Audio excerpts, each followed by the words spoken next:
I'm JD. Welcome to my channel. This is the cross ball clock. So this thing has been quite a painful thing to work on, actually. It has a personality. So the mainspring was the first issue, which I thought I dealt with.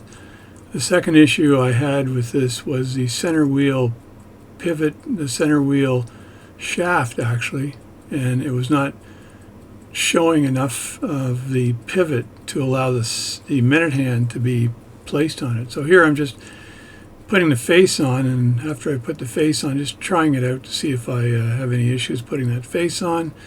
So I put it on, and now I'm taking it off and getting ready to put on the minute gear and then the hour wheel. And I've got to get myself a dial washer here as well to push down on the hour wheel and set that up. So there I'm setting this thing up again. It's still ticking away really nicely. So it's an interesting clock. It's got a personality, that's for sure. So it was cleaned and serviced and everything else. I'm not sure whether it'll ever be a good clock. It's hard to say. So here I'm trying to figure out how the heck do I put this thing back together? It had been a while because I had worked on it for so long.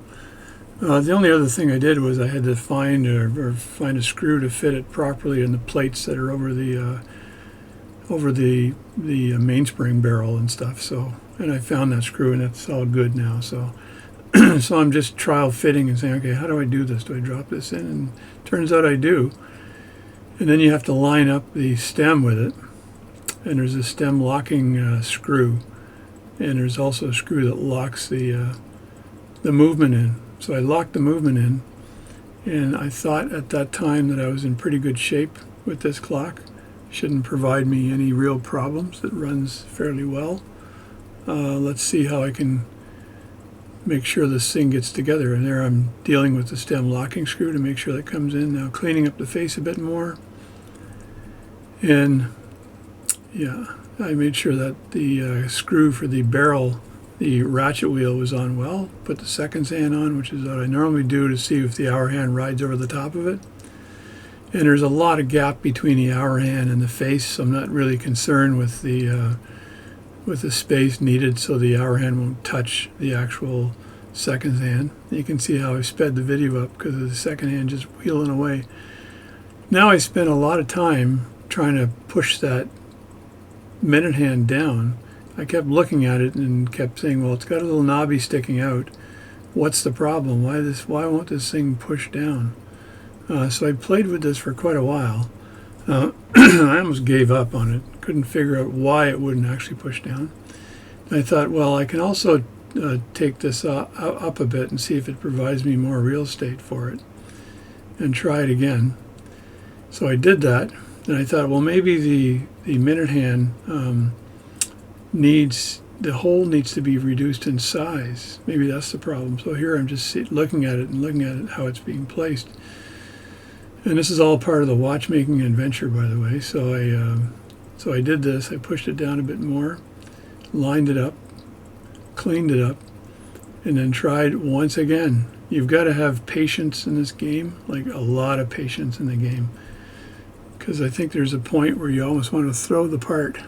It gets like that sometimes, but I've never done that. I just step back if I need to. So here I line it up again. I'm thinking, okay, maybe I can do it now. And again, it doesn't fit. So now what am I going to do? All right, I think the solution here is to narrow the hole in the minute hand, and I take a round stake and line that up and tap it with a hammer to narrow the hole, thinking now, well, that's got to be it. I've done that before, right? And it wasn't it.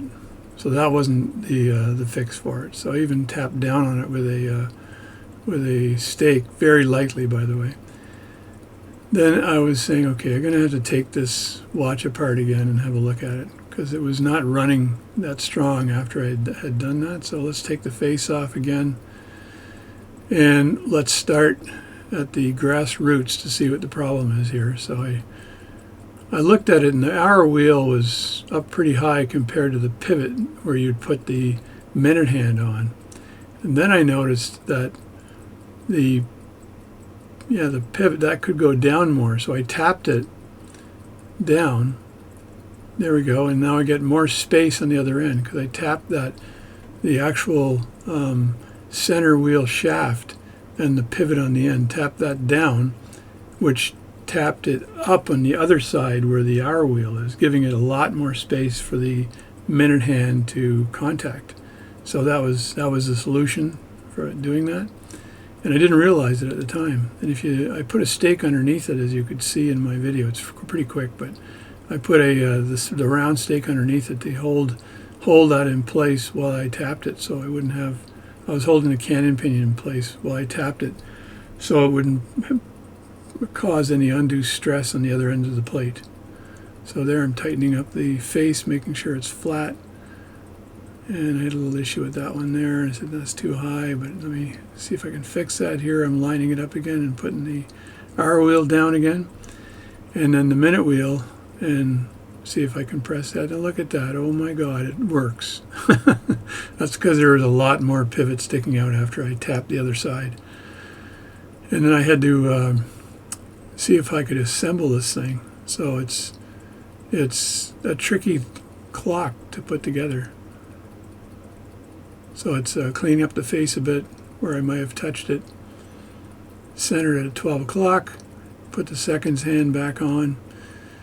And then I'm ready to reinstall the balls of hell. And here they are. So I cleaned them up really nicely. And then using an air puffer, puffed out any dust. And to install this, I had to stand up and lean on it a lot. And it snapped and installed. The back half, I tried to do the exact same thing, and there's an indent where the clock would sit. And so I did that, pushed down, pushed again, and to date, it still isn't on because I put all my weight on the darn thing. And I don't want to break the glass on it, so I'm not absolutely sure how I can squeeze that down. Maybe I use a vise on the edge somehow. I triple cushioned it to try to push down on it. It just doesn't want to go down. It's very painful, this clock. So I think I've put well over 40 hours in this clock, and I think I'm going to charge the customer only for the part, so, and not for all the work I've done. He's an acquaintance, so I don't want to. It's been a challenge and a half. Anyway, thanks for watching the video today, and thanks for supporting my channel and watching all my crazy videos. But this is the cross ball clock of hell.